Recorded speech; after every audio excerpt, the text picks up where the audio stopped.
अपने पृथ्वी के सबसे ऊपर उत्तरी भाग में एक जगह आती है जिसे हम कहते हैं उत्तरी खंबा। खंबा खंबा म्हणजे नॉर्थ पोल बोलते हैं, और दक्षिण में होता है साउथ पोल। दोनों ही जगह इतनी ठंडी होती है, आपकी सांसें भी ठंडी पड़ जाएंगी अगर आपके पास गर्म कपड़े ना हो। वहाँ के मिनिमम तापमान -50 डिग्री सेल्सियस होती है। ये अभी क्यों बता रहा है वो? पढ़ना नहीं। अगर टाइटल में पढ़ा नहीं या फिर थंबनेल में देखा नहीं तो आपको कैसे समझ में आएगा कि मैं कौन से मूवी के बारे में बात कर रहा हूँ। तो स्वागत है आप सबका मेरे चैनल पे, जहाँ पे मैं और मेरा दोस्त बात करेंगे आज के मूवी के बारे में। बिना आपका वक्त बर्बाद किए शुरुआत करते हैं आज का व्लॉग।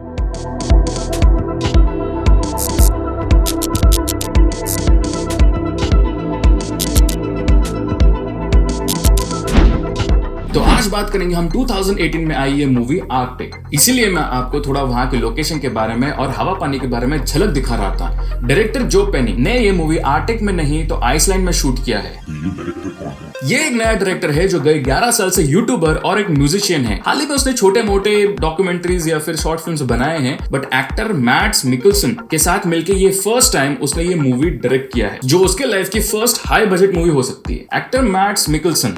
ये एक्टर कौन है? मेरी नाम ही नहीं सुनी। हाँ, मेरा भी यही हाल था। तो इंटरनेट पे सर्च करके मुझे पता चला कि इस एक्टर ने काफी सारे मूवीज बनाए हैं, लेकिन मैं इनकी सबसे जानी मानी मूवी से आपको वाकिफ कराऊंगा। वो है डॉक्टर स्ट्रेंज, हमारे जादू वाले बंदे। ये मूवी बहुत फेमस है, अगर आपने देखा नहीं है तो वक्त निकाल लो कभी भी और ये देख लो। बहुत ठासू मूवी है। इस मूवी में जिसने एक्लिस का रोल निभाया है, मंजे विलन का, उसी बंदे ने इस मूवी में एक लॉस्ट ओवरगार्ड का रोल निभाया है। स्टोरी में विस्तार में बात करेंगे। स्टोरी की बात करूं तो इतना कुछ रॉकेट साइंस नहीं है, बल्कि एक सिंपल एडवेंचर ड्रामा और सर्वाइवल मूवी है। एडवेंचर इतना कुछ खास नहीं है, लेकिन बाकी सब है। तो एक बंदा है ओवरगार्ड, वाह, क्या नाम है? ओवरगार्ड। जो शायद ये कार्गो प्लेन का पायलट है, जो प्लेन क्रैश के वजह से आर्कटिक में फंस गया है। कहाँ है ये शायद उसे खुद को भी नहीं पता, पर उसने अभी तक हार नहीं मानी। कुछ ना कुछ करके कैसे ना कैसे वायर से मछली पकड़ के सरवाइव कर रहा है और एक टूटे फूटे कार्गो प्लेन के अंदर रेस्क्यू टीम का इंतजार कर रहा है। उसका रोज का काम है सुबह उठने का, एक मरे हुए इंसान को हेलो बोलने जाने का, जिसे शायद उसी ने दफनाया है। फिर SOS, ये एक डिस्ट्रेस साइन है, साइन को चेक करने का अच्छे से बना है कि नहीं, और साथ ही मछली पकड़ने वाले ट्रैप में से मछली निकाल के स्टोर करने का। खाने को भी तो चाहिए ना, और थोड़े अलग अलग जगह जाकर रेडियो सिग्नल टेस्ट करने का, ताकि कुछ ना कुछ सिग्नल मिले और कोई रेस्क्यू टीम को पता चले कि भाई मैं यहाँ पे खोया है। बस उसी वक्त उसे एक हेलीकॉप्टर आते हुए नजर आती है, जो हेलीकॉप्टर भी उसे देख लेती है और उसे बचाने के लिए आगे आती है, लेकिन मौसम खराब होने के कारण उनका भी क्रैश हो जाता है। जो हेलीकॉप्टर का पायलट होता है वो तो ऑन द स्पॉट चले जाता है, पर को पायलट इंजर्ड होती है लेकिन जिंदा बच जाती है। अभी जिसे रेस्क्यू करने के लिए आई थी वो खुद ही रेस्क्यू हो गई है। ओवरगार्ड उस को पायलट की मरहम पट्टी करके उसे अपने प्लेन में ले आता है और उसकी देखभाल करता है, लेकिन दवाई खत्म होने के कारण और उसकी हालत बिगड़ रही है ये देख के, इसलिए ओवरगार्ड जो हेलीकॉप्टर क्रैश हुआ है उसमें से जितना यूजफुल सामान मिल सके उतना सामान लेकर, जो उसमें एक मैप मिला है वो मैप लेकर वो सोचता है हम यहाँ से भाग निकलेंगे। और उसे ये भी पता चल गया है कि एक सफेद भालू है जिसे भनक लग गई है कि यहाँ पे कोई रहता है। तो वो सोचता है भाई ठंडी में मरेगा लेकिन भालू के हाथ से नहीं मरेगा मैं, इसलिए वो अपने सारे स्टॉक सामान को लेकर उस लड़की को एक स्लेज में डालकर वहां से निकलता है। बस इसके आगे उसे कौन सी कठिनाइयों का सामना करना पड़ता है ये आपको मूवी जाकर देखना पड़ेगा। और हाँ, क्या उन्हें कोई बचा पाता है या ये ठंडी में ऐसे ही दोनों मर जाएंगे। सबसे बेस्ट मुझे इस मूवी में लगा कि पूरे 100% में से सिर्फ 2% डायलॉग है।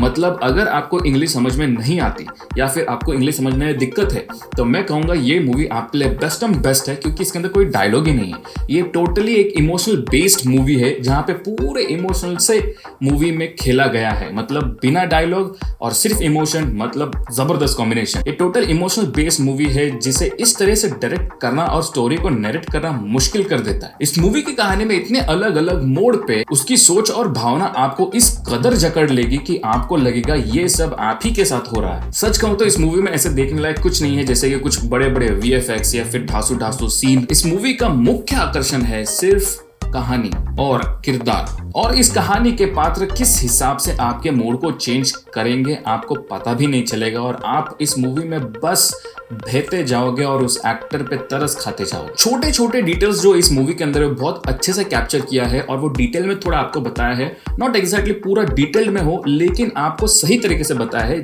जैसे ये जब उसे स्लेज पे ले जा रहा है तब वो एक बोझ है ऐसे महसूस होना, भालू से लड़ना, इतने निराश जगह में आशा नजर आना। एक नए डायरेक्टर जिसने ये मूवी की स्टोरी खुद ने लिखी है उससे ये सब अपेक्षा करना काबिले तारीफ है। और सिर्फ डायरेक्टर की सिनेमेटोग्राफी पे ही नहीं पर एक्टर का भी यहाँ पे बहुत बड़ा योगदान है। जबरदस्त एक्टिंग किया है मैड्स मिकेल्सन ने, मतलब बहुत खूबी से स्टोरी को समझ के किरदार को अपनाया है।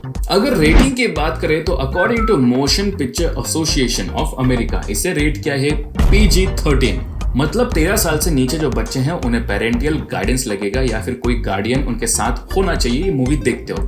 अगर मुझसे पूछोगे ये मूवी के बारे में तो मुझे सिर्फ मछली को मारने का शॉट वो भी क्लियर नहीं बताया है, लॉन्ग एंगल शॉट है तो बच्चों को समझ में भी नहीं आएगा कि क्या हुआ क्या नहीं, और थोड़े घाव भरने के शॉट शायद देख के बच्चे डर जाएंगे। पर इनके अलावा कोई भी असुविधाजनक इस मूवी में सीन नहीं है जिससे आप अनकंफर्टेबल होगे। तो मुझे ऐसा लगता है आप कंफर्टेबली कॉन्फिडेंटली इस मूवी को आराम से सबके साथ बैठ के देख सकते हो। बल्कि मैं कहूंगा इस मूवी में इस एक्टर ने इतने जबरदस्त एक्सप्रेशंस दिए हैं, अभी इस पे भी विवाद हो सकता है लेकिन मुझे उसके एक्सप्रेशन से कोई आपत्ति नहीं। कुछ कुछ सीन में ऐसे लगेगा कि हाँ कुछ खास एक्सप्रेशंस नहीं दिए हैं। सिर्फ एग्जाम्पल के तौर पे कहूं तो ये मछली का ही शॉट, सर वो मेरी मछली का क्या हुआ? वो तो मैं खा गया। खा गए? वो मैं मस्त तेल में फ्राई करके वो मैं खा गया। इतना संतोषजनक बनाया है कि वो भूखा है उसे मछली को तो खाना ही पड़ेगा, लेकिन इस निष्पाप जीव का मैं किस तरह हत्या करूं इसके बारे में भी वो एक क्षण के लिए सोचता है और तरस खा के मारेगा। तो जैसे मुझे लगा वो मैंने आपको बताया, लेकिन इस पे भी विवाद हो सकता है तो इसके भी अलग अलग एंगल से लोग देख सकते हैं और बोल सकते हैं कि भाई इसने ये टाइम पे ये नहीं सोचा था, उसने कुछ और सोचा था। तो सबका अपना अपना तरीका है मूवी देखने का। और सिर्फ यही नहीं तो और बहुत सारे सीन हैं जैसे कि ये वाला,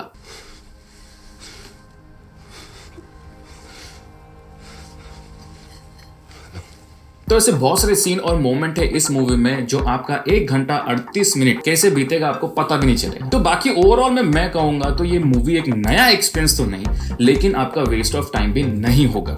इसलिए मैं आपको बोलूंगा कि जब भी वक्त मिले, वीकेंड या वीकडे मिले तो देखना जरूर, मजा आएगा। अगर आपका मूड इतना अच्छा नहीं या फिर आप डिप्रेस्ड हो तो मुझे ऐसे लगता है ये मूवी देखने के बाद आपका मूड थोड़ा अच्छा होगा, लेकिन इस पे भी विवाद हो सकता है। तो इट रियली डिपेंड्स ऑन आप कैसे इस मूवी को देखते हो और समझते हो। मुझे तो अच्छा लगा, मैं इसलिए सबको ये मूवी रेकमेंड करूंगा। और मैं कहूंगा इस मूवी में ज्यादा देखने के लिए कुछ नहीं है, सिर्फ सफेद बर्फ, ये एक्टर और उसका स्ट्रगल, दैट्स इट। इसके अलावा इस मूवी के अंदर आपको दूसरा कुछ देखने मिलने वाला है नहीं। तो आपको अगर ऐसा लग रहा है कि इस मूवी में बहुत कुछ है तो नहीं, एक सर्वाइवल ड्रामा मूवी है जिसके अंदर एडवेंचर है, लेकिन एडवेंचर सिर्फ नाम के लिए है, ऐसे कुछ खास देखने के लिए नहीं। अल्टीमेट तो आप पे ही है ये मूवी देखना है या नहीं देखना है। तो बस आज के व्लॉग में इतना ही। अगर आपको मेरा व्लॉग पसंद आता है तो इसे जरूर लाइक, शेयर और जैसे स्क्रीन पे आ रहा है उस हिसाब से सब्सक्राइब करना और वो घंटा बजाना मेरे नए व्लॉग्स के नोटिफिकेशन आपको मिलने के लिए। अगर आप इस चैनल पे नए हो और आपने मेरे दूसरे वीडियोस देखे नहीं है तो ऊपर आई बटन आ रहा है, उसे क्लिक करो, उसके ऊपर लिंक आ जाएगा, आप वो दूसरे वीडियोस देख सकते हो, या फिर एंड स्क्रीन में वीडियोस के लिंक आएंगे, उसके ऊपर क्लिक करके आप वो वीडियोस देख सकते हो। अपना और सबका ख्याल रखो, अच्छे मूवीज देख के अपने मन और मस्तिष्क को स्वस्थ रखो। Bye bye.